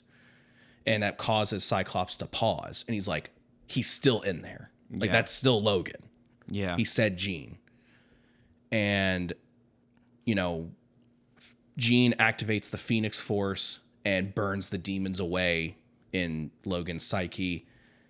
And he basically gets back to normal. The whole, like, where it has, like, when Gene's asking him, like, can you live with, like, out me and everything, I think it's kind of funny and kind of sad that the thing that kind of clicks him to be like, yes, I can, is the fact that he, like, looks at the door that says people I have to kill before I die. Right. Like, it's kind of fucked that's like the thing that's like, yeah, I can keep on living as long as I can do that. Right. And it's because of everything that's happened to him throughout his life. It's like there are certain people who need to die before Logan dies. But like, I mean, it's one of those things where it's like, once I'm done with that list, the world can have me. Yeah. If I go to hell, I go to hell. If there's nothing for me after this, then, you know, that's cool too. That kind of, and I like that. It gives a nice little layer to the character of, like, for sure, he's a hero and does the right thing, but he's still kind of fucked. He's still a person who has a lot of big flaws, a lot of baggage. Yeah. So Logan comes to, and he, you know, Scott's like, is that you? Like, is it really you? And Logan says, I sure could use a drink. My throat feels like it's been on fire. Yeah. And they're like, oh yeah, it's Logan. And everyone, like, hugs and is, like, happy and stuff. Yeah. Logan, he sees Cyclops in the medical, you know, facility. Colossus. Oh yeah, it's Colossus. Sorry. I always do that. It's fine. Because their names are so close. Yeah. And, you know, Logan is leaving. Melita tries to stop him, and he says, like, I have stuff to do. And as he's leaving, Scott, you know, he's got a 6-pack of beer, and he's like, you got a moment to talk. Like, he's going to try and, like, you know, talk him down. And Logan's like, you know, I don't blame you, Scott, for you know, trying to kill me. Because I do like, as Emma says earlier in the story, when Scott's hesitating to, like, enact the plan, Emma does say, like, he would want you to stop him before he hurts anyone. Yeah, he wouldn't want any more innocents or people's lives on his conscience. Right. Like, Logan trusts Scott a lot. They trust each other. Yeah. I mean, just the fact that he wasn't immediately willing to pull the trigger on Logan shows that. Yeah. Which is why I always hate when, like, X-Men stories portray them as, like, fucking enemies. Yeah. Where it's like, it's a lot more complicated. It's a lot more complicated, and there's some, like, tension there because they're both in love with Jean. Yeah. But, like, that's like when people say Superman and Batman fucking hate each other. No, they don't. They just have opposing ideologies. Yeah. That's how Scott and Logan are. They respect each other's capabilities and what they stand for, but it's like, I believe what I'm doing is right, you believe what you're doing right, and we're going to stand on business in that regard. Yeah. But like we're still on the same team, Yeah. and we're friends. Like, we're going to do this together. Like, we're not alone. I think that comes down to the fact that, like, people kind of misconstrued the whole, like, dynamic of the love triangle thing. Yeah. You know? Like, obviously I don't know as much, so I might be talking out of my ass. You can correct me, but it's like you have, like, for the most part, I'm pretty sure Jean's, like, all Scott. Like, she loves them both. Yeah. But the difference with her love for both of them is her love for Scott is, like, what you would interpret as true love. Yeah. Like, she loves Scott because of the man that he is. Mm-hmm. While her love for Logan, she has emotional love for him, but it's very, like, primal, like, it's like the carnal desire. Yeah, it's more of the physical love. Like, she loves Logan. She's in love with Scott, if that makes sense to you. Yeah, no, that makes sense. Yeah.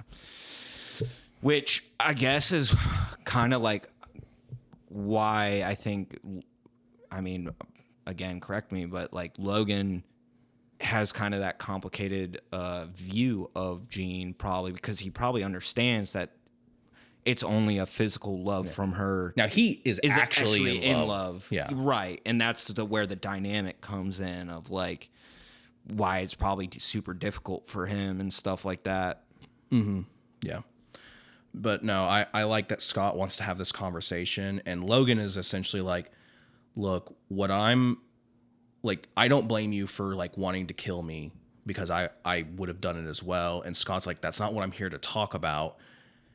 And he asks, like, did you see Jean? And Logan just kind of looks at him and he says, I don't have time for that, Scott. And as he's walking away, Scott's like, what do you have time for? And Logan just says, something that you don't want to be a part of. And like, he essentially says goodbye to the X-Men. Mm-hmm. Because like, obviously he can't be an X-Men and do this. We do, in the final few pages, we do see Logan's psyche being slowly rebuilt. Yeah, with all the different versions of himself. Kurt is kind of leading that rebuilding. And he does say, like, God help you, you never listen. Yeah. And the different versions of Logan are essentially like, why are we rebuilding this portion first? And one of them says, because he basically, he told us to. And they're like, who told us? And one of them points at the Berserker. Him. Yeah, him points at the Berserker. And on one of the doors, the Berserker is writing revenge. Which the panel of the Berserker Wolverine standing next to it's written in blood. Yeah. Of the word revenge on the door kind of goes hard. Oh yeah, metal as fuck. It goes pretty hard. And then we were talking about the fact that like at first we were only going to do 1 through 5, which was Wolverine escaping hell. And then we're like, okay, well, the next couple of issues kind of tie into it. When he's fighting the X-Men and everything, so we'll do that. And then we're like, oh shit. Well, we think like the first 16 issues is all the same thing. So we decided we're gonna split it up. Yeah, we'll do the first 8, and if we enjoy it at some point, we'll come back to the other 8. Which I want to do the other I want to do the other 8. Yeah. I kind of want to finish off this arc of things, but like I'm excited to finish it. I honestly might go ahead and read it on my own time, and then whenever it comes around to recording for it, I'll reread it again. Yeah, might have some preliminary notes or something for myself, but I think that was a fun read. Yeah, I did too. Yeah, Wolverine Goes to Hell. Now. You can get this in collected format, but it is out of print because I believe it's only in the Jason Aaron omnibus. Yeah. Which goes for a lot of money now. I think it goes for like $150 to $200. A lot of money that I'm not willing to spend. Now I could be wrong on that. It might be cheaper.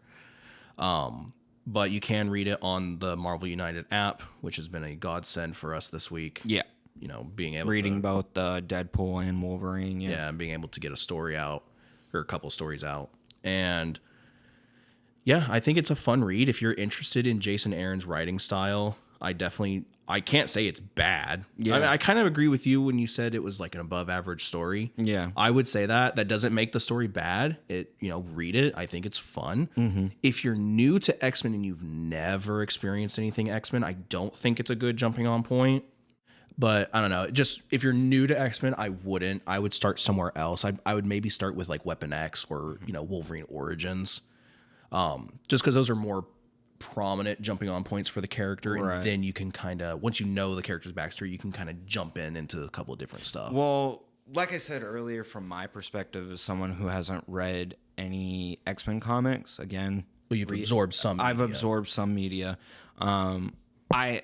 To reiterate, had no real issues reading this. Yeah, I definitely think everything made sense. I just it was, again, some of the characters that show up. It's like, okay, you kind of just got to take it at face value. If you know more about them, yes, it adds a little bit to the story, but I didn't feel like I lost out on anything whatsoever. Right. Yeah, that's fair. Yeah, no, I thought it was fun. I enjoyed it. Yeah, no, I am excited to keep going on this arc. Yeah, for sure. Yeah, I've decided to go on the rest of this arc. We'll finish it because I enjoyed reading it. I'm excited. I like that you enjoyed it because I'm excited to get more into X-Men because X-Men is my favorite Marvel like property. So it's like now that you've enjoyed it, like we can kind of branch out and eventually touch some of the big milestone X-Men series, like not just X-Men, but like New Mutants, X-Force, Excalibur. Definitely some stuff we can do because I know we still want to kind of finish up the Marvel kind of like getting to like World War Hulk and stuff like that. Which we're definitely still doing that. We're almost through with that. We might cover Annihilation and then we'll do World War Hulk. I'll check out Annihilation, see how long it is. Yeah. And then if it's good, we'll read it.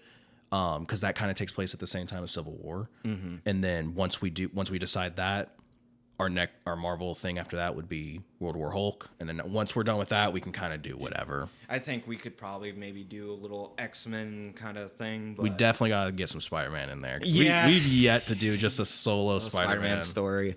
Because my thing is like Spider-Man's one of them characters that it's like there's a lot. There's so much to There's it. so much of it.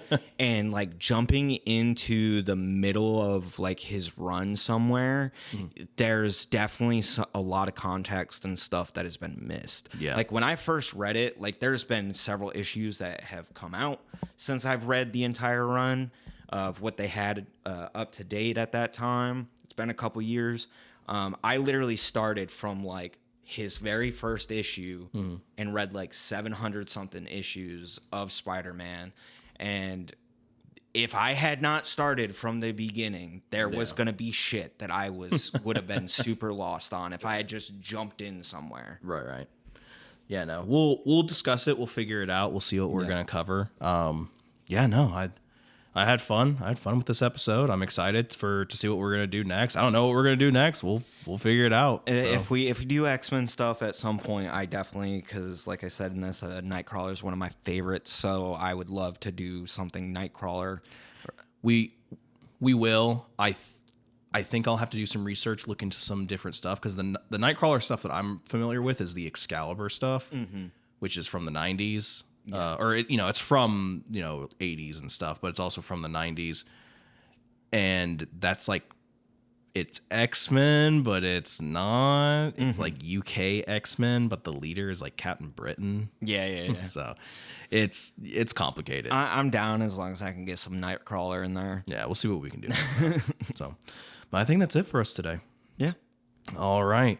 This has been Comics with Friends, the bi-weekly podcast where two best buds get together, read a comic, talk about what they love about the comic, what they didn't like about the comic, and maybe tell some jokes along the way. I've been your host, Ethan, joined by my best bud and co-host, Mason. And we will see you next time. Bye-bye.